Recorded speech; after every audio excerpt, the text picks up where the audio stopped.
This chapter of Bleach, very controversial to say the least. I mean, people are going crazy left and right about this chapter since it dropped last night.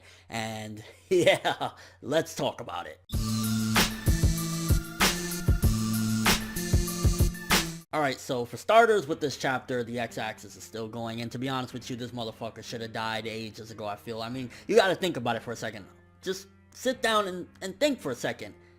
Kyoraku, Bankai on top of that, every form of it, ultimately doing everything that he has, didn't take this motherfucker out. Didn't do it. Nano, using a legendary god weapon, didn't take him out. And their combined efforts with everything that they did, I mean, Kyoraku, he was stabbed through the neck, he did all the crazy shit, the god weapon, everything that happened, and all they managed to do was seemingly knock off his wall standing. So, in essence, everything that we've seen, like this fight, the only thing it did, in a sense, was knock off the wall standing and help to showcase Kyoraku's backstory.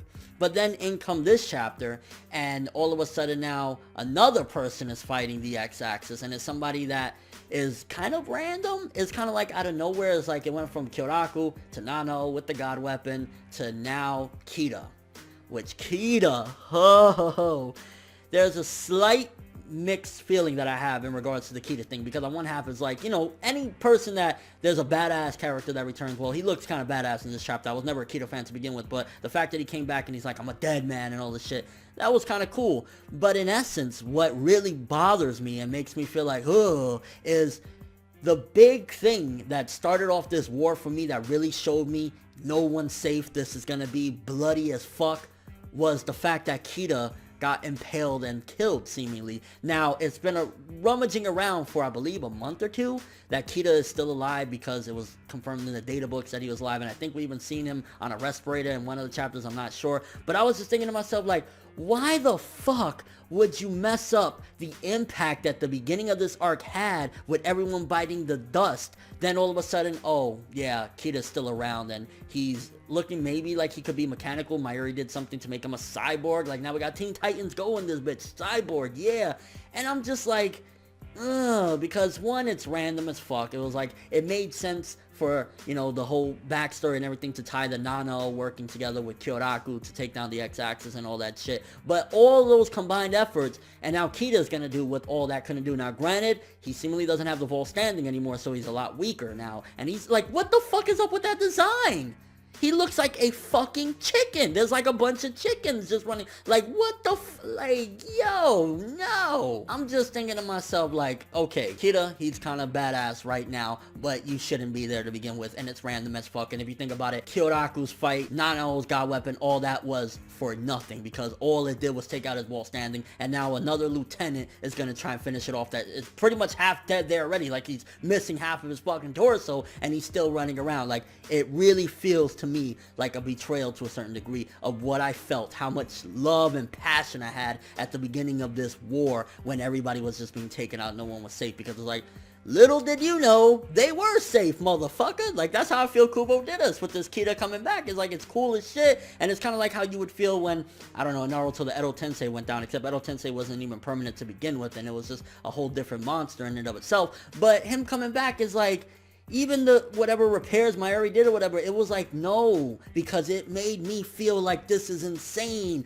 Baka's killing left and right, his army is the shit, and Kita's still rummaging around. Like, what? The end of the chapter with the miracle shit, like the miracle getting his ass kicked by Byakuya and Renji, it's like, alright, whatever, you know, I didn't have much to expect for the miracle to begin with, but now he's about to have his counterattack and his quirk, so to speak, because now I'm starting to feel like the Stern Ritter are a bunch of people from Academia World, where like they have their quirk that is going to help, you know, to defeat them. Maybe the miracle is something like whatever his opponent is, it'll double him in strength, or it'll make miracles happen so that he can defeat them, something crazy like that, which in that sense is like, alright, I guess maybe the miracle might have one of the better fights, especially compared to some of the previous fights, fighting a fucking hand, and now this shit with the chicken axis, like, so maybe the miracle might have something. So I'm not mad at the miracle shit, because it looks like, okay, Byakuya and Renji, they gave him the works, but he's about to come back, and it's gonna be Byakuya and Renji versus this motherfucker. So I'm like, alright, the miracle shit, whatever. But the X-axis shit, why is he still fucking around? It's making like a mockery of Kyoraku's Bankai and the God Weapon, and then Kita coming back to life. I'm just like, this chapter felt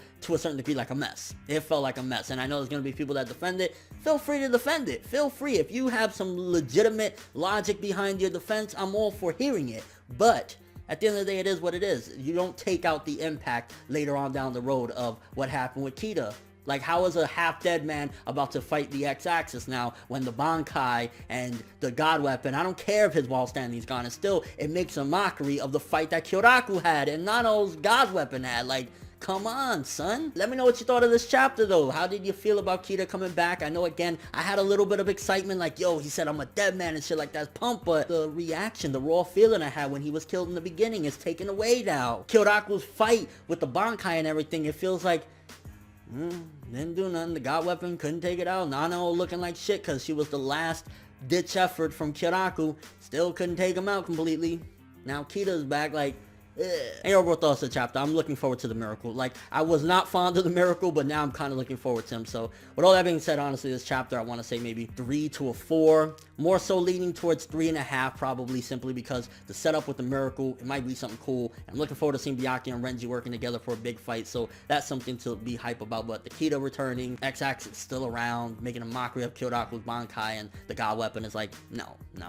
But thanks for watching. If you enjoyed anything about this video, drop me a like. I'd greatly appreciate it. And if you want to see more videos, make sure to subscribe. I'm ForneverWorld, and as always, people, have an awesome day.